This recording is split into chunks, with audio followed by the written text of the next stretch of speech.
Olá, alunos! Na aula de hoje, nós vamos estudar em História, na página 68 do nosso livro de História, como funcionavam essas expedições. Vocês estão lembrados que na aula anterior nós falamos sobre as entradas e bandeiras. No tempo em que os bandeirantes começaram a ocupar o interior do nosso país, do Brasil, E falamos sobre algumas expedições que partiram do litoral para o interior do nosso país, conquistando aí vários territórios para o nosso país. E aqui na página 68, então, vocês vão ver como funcionavam essas expedições. Então, vamos fazer a leitura e a partir dessa leitura a gente vai explicando como é que ocorreu na nossa história brasileira, na nossa história do Brasil, o funcionamento das expedições que partiram do litoral para chegar até o interior do nosso país, que é o local onde nós moramos hoje, Então, vamos ver. As bandeiras eram formadas por homens brancos, indígenas e mamelucos. Organizados em filas, esses homens abriam caminho pelo sertão, andando a pé, com um deles à frente, empunhando uma bandeira. Levavam baús carregados de armas, redes para dormir, cobertores e provisões como o pão de farinha, conhecido como pão de farinha de guerra. Essa farinha era feita de mandioca e o pão podia durar meses. A alimentação era completada com mel, peixe e caça obtidos durante a viagem. Também havia mulheres indígenas nessas expedições. Elas ficavam encarregadas da comida, das cuias, dos potes e da produção de remédios com ervas para curar feridas e mordidas de animais quando necessário. Partindo do rio Tietê, no atual estado de São Paulo, os bandeirantes percorriam distâncias que chegavam a milhares de quilômetros, seguindo o curso de grandes rios. Foi assim que chegaram rumo ao sul, até o atual Uruguai, e rumo ao norte, ao atual estado do Pará. As expedições eram muito arriscadas. A selva era desconhecida pelos bandeirantes e ainda havia a fome e o risco de doenças. A marcha podia durar muitos meses ou até anos.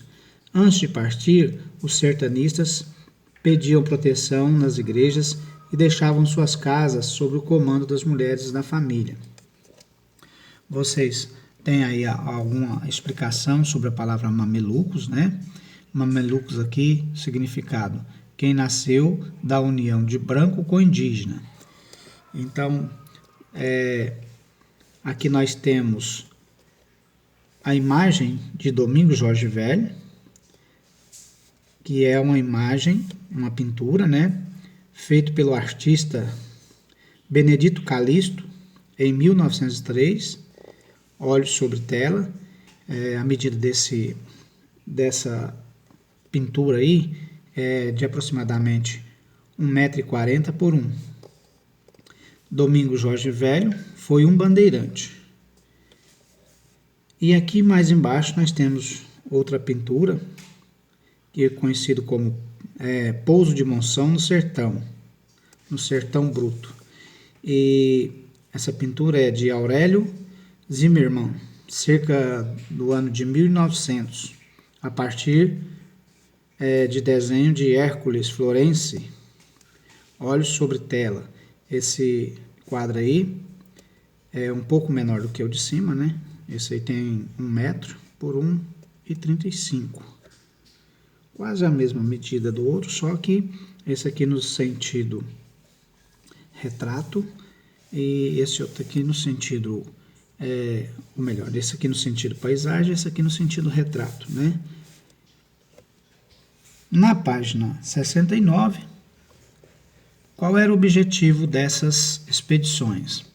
Um dos objetivos dessas expedições era aprisionar indígenas, na época chamadas de negros da terra, para vendê-los como escravos.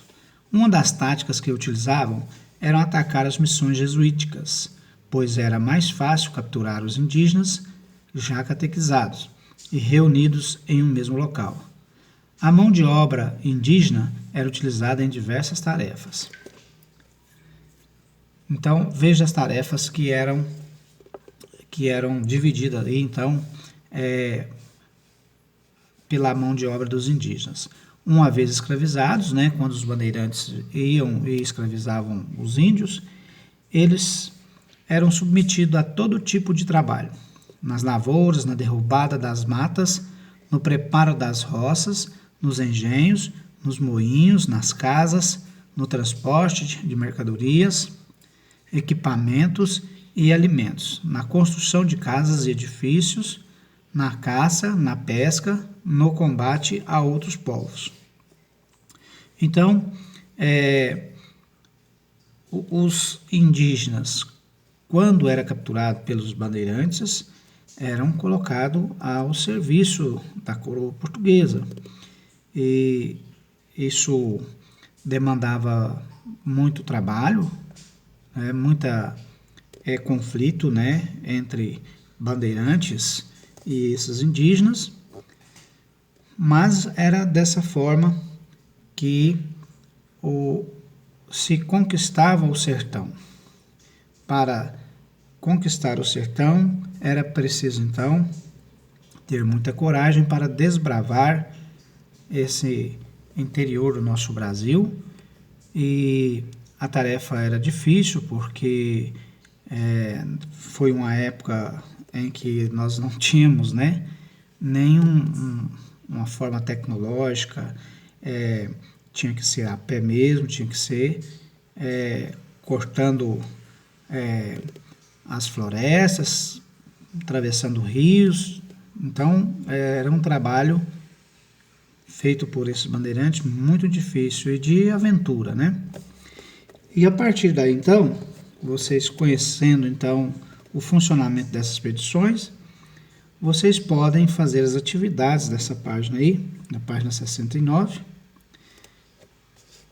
Tem algumas atividades para ser feita aí, e vocês podem, então, responder essas atividades. A atividade número 1 e a número 2.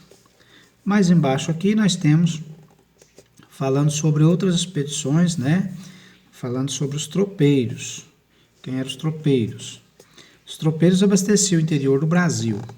Essas expedições realizadas pelos bandeirantes geraram, ao longo do tempo, um comércio interno em razão da necessidade de abastecer as vilas e cidades que nasciam no interior do território. Algumas das estradas e rodovias atuais também têm origem nessas expedições. No século XVIII, a descoberta de ouro trouxe muitas mudanças para a colônia.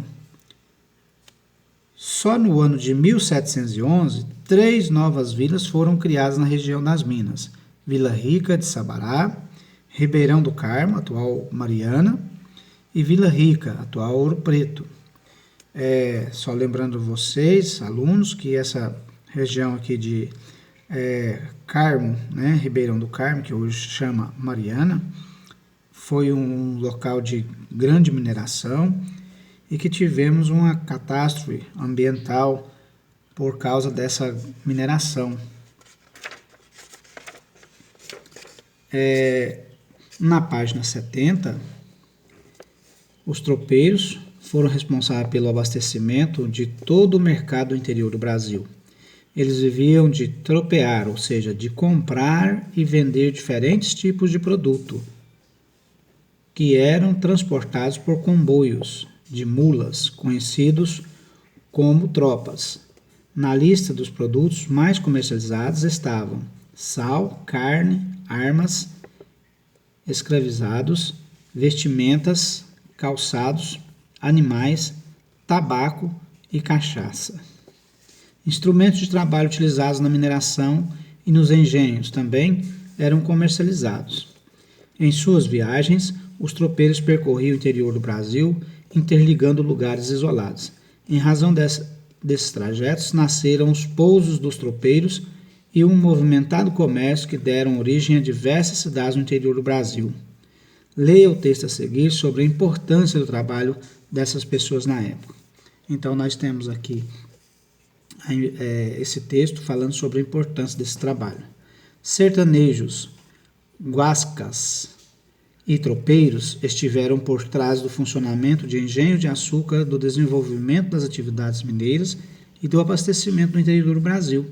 A circulação interna da colônia, assim como o transporte de produtos e bens, só podiam ser feitos em lombo de mula.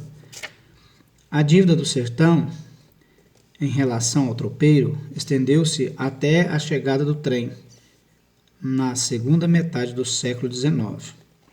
Então, como eu disse para vocês anteriormente, né, que nesse período a gente não estávamos vivendo um período tecnológico, porque realmente a situação era difícil para adentrar o sertão, porque